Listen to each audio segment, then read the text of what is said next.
आज की वीडियो में मैं जो आपके साथ इंफॉर्मेशन शेयर करने वाला हूं वो आपके एग्ज़ाम को लेकर के बहुत ही ज़्यादा इम्पॉर्टेंट है।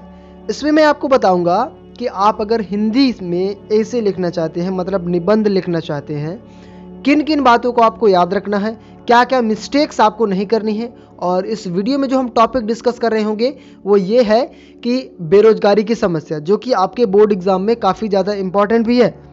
तो हम इसमें एक टॉपर स्टूडेंट की कॉपी देख रहे होंगे यार, और जो कि बोर्ड की है, ठीक है, मेन बोर्ड की, फाइनल ईयर की। तो उसमें मतलब फाइनल बोर्ड एग्जाम की, अब उसमें कैसे कॉपी चेक हुई है, उसने कैसे लिखा है कॉपी, कैसे मार्क्स दिए गए हैं, इन सारी बातों को ध्यान में रखेंगे। और क्या क्या आपको करना है, हार्ड वर्क से ज़्यादा ज़रूरी स्मार्ट वर्क, तो क्या स्मार्टर वे यूज करना है जिससे कि आपके मार्क्स भी रिडक्ट ना हो और आपको अच्छे से अच्छे मार्क्स मिले और आपकी मेहनत भी ज़्यादा ना लगे। मतलब स्मार्टर तरीके से आप मेहनत करो और स्मार्टर तरीके से आपको मार्क्स मिलेंगे।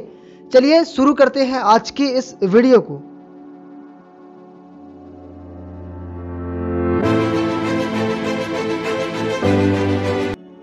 देखिए, सबसे पहले आपको जिस तरीके से स्टूडेंट ने लिखा है प्रश्न क्रमांक 28 का उत्तर आ, इस तरीके से आपको लिख लेना है। अब उसने आ क्यों लिखा, क्योंकि आपको पता है दो क्वेश्चन आते हैं, एक होता है रूपरेखा वाला और एक होता है एशे वाला, ठीक है। तो ये पहले एशे वाला है।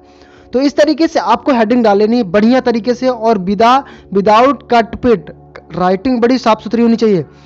इसके बाद आपको हेडिंग डाल लेनी है बढ़िया। अब जैसे हमारे पास टॉपिक है बेरोजगारी की समस्या, तो हमने हेडिंग डाल ली, ये प्रस्तावना डाल लिया, मतलब सॉरी पॉइंट्स डाल लिए।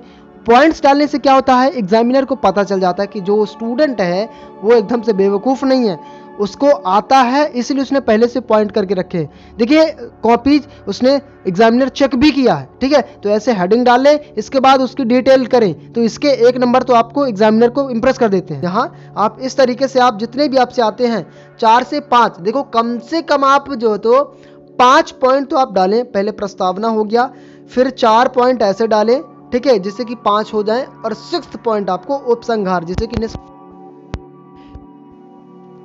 एक इंट्रोडक्शन, 3-4 पॉइंट्स और लास्ट में कंक्लूजन। इसके पिछले वीडियो में मैंने डिस्क्रिप्शन में लिंक डाल दूंगा, कोरोना वायरस का निबंध हिंदी में, जो कि आपके बोर्ड एग्जाम में जरूर आएगा। उस पर मैंने सेपरेट वीडियो बना दी है और अच्छे से समझा भी दी, तो आप जाके देख सकते हैं। चलिए आगे बढ़ें। तो इस तरीके से आपको पॉइंट्स डाल लेना है। इसके बाद प्रस्तावना, देखिए सबसे पहले आपको प्रस्तावना, और एक चीज और, कॉपी साफ सुथरी होनी चाहिए। देखो कैसे एग्जामिनर ने कैसे चेक किया, ये देखो आप, यहाँ चेक हुआ है पूरा, मतलब सारी चीजें पढ़ी जाती है, तो आपको साफ सुथरी राइटिंग से लिखना है। आज हम हमारे देश की समस्याओं की गणना करते हैं, तब हम उनमें बेरोजगारी की समस्या को शीघ्र स्थान देते हैं, ठीक है। आज शीर्ष स्थान देते हैं। आज भारत विकासशील देश से विकसित देश की श्रेणी में केवल बेरोजगारी की समस्या के कारण नहीं आ पा रहा है। बेरोजगारी की समस्या आपको यहाँ प्रस्तावना में क्या बताना है कि आखिरकार बेरोजगारी की समस्या क्यों है, हमारे देश में बेरोजगारी की समस्या को किस नज़रिए से देखा जाता है, क्या बड़ी समस्या माना जाता है कि नॉर्मल सी समस्या माना जाता है, इन सारी बातों को अपन इस पॉइंट में बताएंगे, ठीक है। ऐसे देश जहाँ की युवा शिक्षित हैं एवं कार्य करने में सक्षम है और उन्हें अनुकूल कार्य क्षमता के आधार पर कार्य मिले तो वह अपने कार्य को पूर्ण मन से करते हैं और वह देश उत्तरोत्तर उन्नति के मार्ग पर बढ़ता है। और यदि किसी देश में उसके विपरीत होता है तो वह देश के विध्वंस के गति में चला जाता है, ठीक है। तो इन सारी बातों में यहाँ बात की गई है कि एक स्टूडेंट को, मतलब एक युवा को बेरोजगार देना चाहिए। अब सक्षम है, उसके बाद भी अगर बेरोजगार है तो बहुत बड़ी समस्या है, ठीक है। तो यहाँ आप इंट्रोडक्शन प्रस्तावना डाल दें, काट पीट कुछ नहीं करनी, साफ सुथरे तरीके से लिखें। इसके बाद दूसरा पॉइंट जो कि था बेरोजगारी की समस्या, मतलब बेरोजगारी कहाँ से, अब बेरोजगारी है क्या। अब बेरोजगारी 2-3 प्रकार की, कई प्रकार की होती है, वो चीज़ आपको बता देना है। बेरोजगारी शब्द का सामान्य अर्थ है बिना रोजगार के भी होता है, ठीक है, बिना रोजगार, ठीक है। परंतु यदि इसका व्यापक अर्थ में व्याख्या करें तो हम पाएंगे कि वह व्यक्ति, ये सबसे मोस्ट इंपॉर्टेंट पॉइंट है, कि वह व्यक्ति जो कार्य एवं श्रम करने में सक्षम है और परंतु उसे उसकी कार्य क्षमता के अनुरूप कार्य की प्राप्ति नहीं हो पाती है, तब इस स्थिति को भी बेरोजगारी की श्रेणी में गिना जाता है, ठीक है। मतलब अगर आप सक्षम है, उसके बाद भी आपको रोजगार नहीं मिलता, तब ये बेरोजगारी की समस्या हो गई। सामान्य रूप से बेरोजगारी निम्न प्रकार की होती है। अब यहाँ आपको बेरोजगारी कहाँ से है, इसके बाद आप पॉइंट्स बता सकते हैं कि कौन कौन सी बेरोजगारी है। तो हमारे पास पॉइंट सामान्य बेरोजगारी, शिक्षित बेरोजगारी, श्रमकार्य बेरोजगारी। ठीक है, शिक्षित एवं श्रमकार बेरोजगारी सामान्य रूप से आधुनिकीकरण के कारण ही उत्पन्न होती है। ठीक है, चलिए फिर इसके बाद अब बेरोजगारी का आशा बता दिया, कारण क्या, किस कारण से बेरोजगारी उत्पन्न होती है ये चीज बताना है।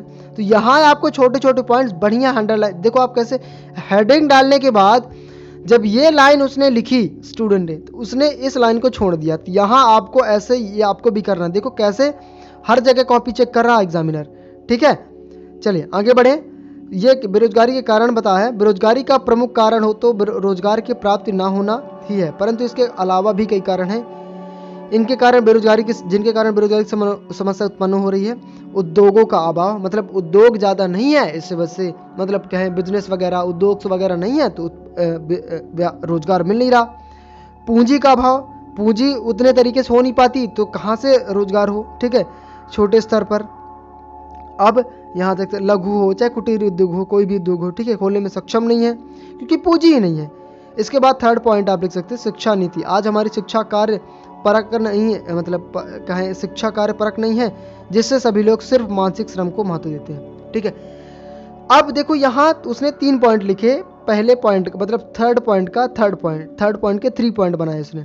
अब 3 पॉइंट ठीक है, अगर आपसे 3 पॉइंट्स आते हैं तो बनाएं, अदरवाइज 2 पॉइंट जरूर बनाएं आप। ठीक है, 2 पॉइंट। और ये देखो चाहे था तो वो बच्चा जो था इसे पूरा डिटेलिंग कर सकता था। ठीक है, समझ रहे हो, लेकिन उसने पॉइंट में क्यों लिखा, क्योंकि पॉइंट बाइज पॉइंट आंसर समझ में आते हैं और एग्जामिनर जब लिखता है तो उसको भी चीज़ें समझ में आती है, बातें समझ में आती है और वो इम्प्रेस हो जाता है, तुम्हारे मार्क्स डिडक्ट नहीं करता है। इसके बाद 4th पॉइंट देखिए, बेरोजगारी रोकने के उपाय क्या क्या हो सकते हैं। अब देखो आपने आशय बताया, कारण बताया, अब उपाय बता दो, बस सबसे आसान तरीका। अब आज बेरोजगारी की स्थिति इतनी बढ़ चुकी है कि इस हेतु सतत प्रयास करने होंगे। ठीक है, बहुत सारे प्रयास करने होंगे, जैसे कि शिक्षा नीति में बदलाव करना होगा। ठीक है, एजुकेशन पॉलिसी, ये तो वाकई में सत्य है यार कि इंडिया की एजुकेशन पॉलिसी में चेंज करना होगा बहुत ही ज़्यादा। जैसे अभी चेंज हुआ है, केवल बुक चेंज हुई है NCERT, और इसके पहले नई शिक्षा नीति लागू हुई, जिसमें नई शिक्षा नीति ठीक तो है लेकिन आज भी ग्रामीण क्षेत्रों में उसका कोई पालन नहीं होता, कुछ पालन नहीं हो रहा। अरे सुविधा ही नहीं तो पालन कहाँ से होगा। तो इन चीज़ों पर बदलाव करना चाहिए। ठीक है, तो बेरोजगारी रोकने हेतु अपनी शिक्षा नीति में बदलाव करना होगा, जिसमें केवल मानसिक श्रम को ही महत्व नहीं दिया जाना चाहिए बल्कि शारीरिक श्रम को भी महत्व दिया जाना चाहिए। उद्योगों की स्थापना की जानी चाहिए। ठीक है, मतलब जितने भी व्यवसाय हैं, ठीक है, जितने भी लघु उद्योग हो, कुटीर उद्योग हो, सब में स्थापना में हेल्प, गवर्नमेंट को भी हेल्प करनी चाहिए। ठीक है, अब 5वां है बेरोजगारी से समस्याएं क्या क्या है।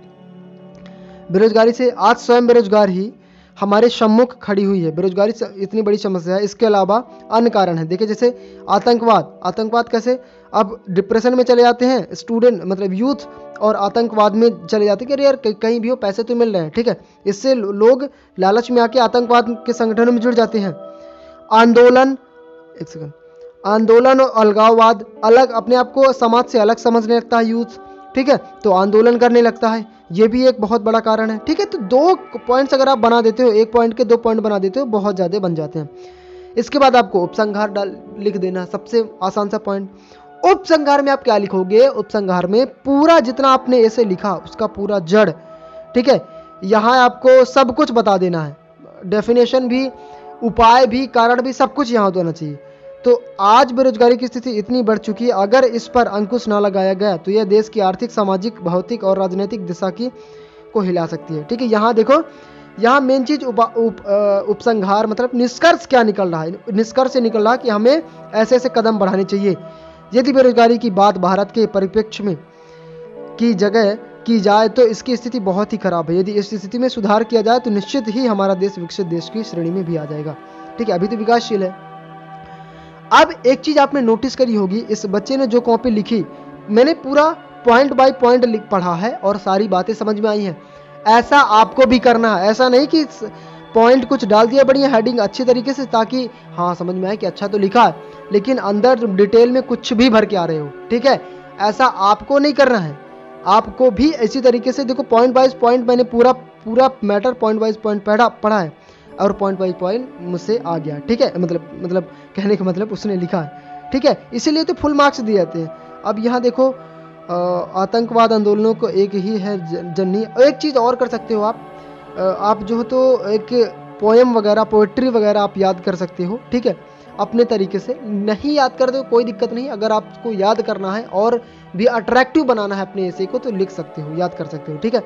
ऐसे में आपके फुल मार्क्स मिलेंगे अगर इस स्ट्रैटेजी को फॉलो करते हो, ठीक है। सो आई होप कि ये बातें क्लियर हुई होगी यार। आप भी अपने एग्जाम में जब लिखोगे इसे तो इन बातों को याद रखोगे। इसमें फुल मार्क्स दिए जाएंगे। अब बोलोगे मार्क्स कहाँ दिए हैं, तो यहाँ मार्क्स दिए जाते हैं, लेकिन मार्क्स क्या होता है, ये देखो यहाँ मार्क्स दिए गए हैं, तो यहाँ ए जो तो हाइड किए जाते हैं, मार्क्स थोड़ी बता दिए जाएंगे। ऐसे में प्राइवेसी क्या रह जाएगी बोर्ड्स की, ठीक है। तो इस तरीके से आप फुल कर सकते हो, इस तरीके से आप लिख सकते हो। उम्मीद करता हूँ ये वीडियो अच्छी लगी हो, तो वीडियो अच्छी लगी तो लाइक करिए।